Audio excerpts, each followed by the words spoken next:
अगर कभी आपके शहर पर न्यूक्लियर अटैक हो गया तो आप क्या करेंगे? सोचिए, एक पल में सब कुछ खत्म हो सकता है। घर, लोग, सपने, सब राख में बदल सकता है। लेकिन क्या वाकई आप कुछ कर सकते हैं ताकि जिंदा बच सकें?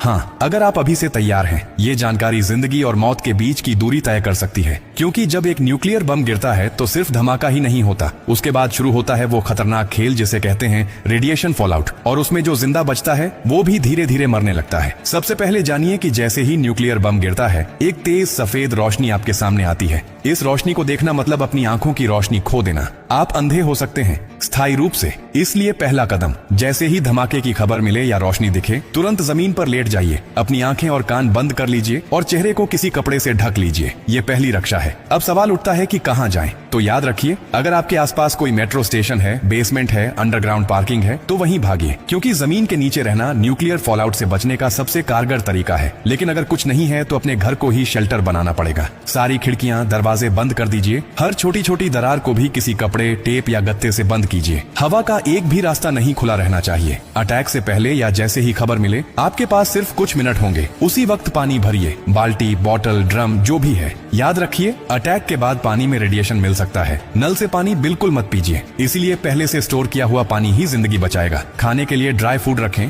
बिस्किट, ड्राई फ्रूट्स, पैकेज्ड खाना जो बिना पकाए खाया जा सके। अगर गलती से आप बाहर थे और रेडिएशन में एक्सपोज हो गए तो जैसे ही अंदर आए, कपड़े उतारिए, उन्हें एक पॉलिथीन में बंद कर दीजिए और खुद को साबुन और स्टोर किए हुए पानी से अच्छे से धोइए। याद रहे, नल का पानी नहीं, सिर्फ स्टोर किया हुआ पानी इस्तेमाल करना है। न्यूक्लियर ब्लास्ट के बाद सबसे खतरनाक समय होता है पहला 24 घंटा। इस दौरान बाहर जाना मतलब मौत को बुलावा देना। इसीलिए 24 घंटे अपने शेल्टर से बाहर बिल्कुल मत निकलिए। अगर सरकार की तरफ से संपर्क हो जाए तो निर्देशों का पालन कीजिए। लेकिन अगर कोई सूचना नहीं मिले तो कम से कम 72 घंटे तक बाहर मत निकलिए। 3 दिन, सिर्फ 3 दिन अगर आपने सही तरीके से बिता लिए तो जान बच सकती है। और हाँ, टेक्नोलॉजी की भी तैयारी कर लीजिए। न्यूक्लियर अटैक के बाद एक इलेक्ट्रोमैग्नेटिक पल्स EMP उठती है, जो आपके मोबाइल, लैपटॉप, इलेक्ट्रॉनिक चीजें सब खराब कर सकती है। इसलिए एक पुराना एंड्रॉइड फोन, एक पावर बैंक और एक वॉकी टॉकी को एल्यूमिनियम फॉइल में लपेटकर किसी स्टील बॉक्स में रखें। ये आपको बाकी दुनिया से संपर्क में रखेगा। सबसे जरूरी बात, घबराइए मत, पैनिक नहीं करना है। हर फैसला सोच समझ कर लीजिए, क्योंकि न्यूक्लियर अटैक एक टाइम गेम है।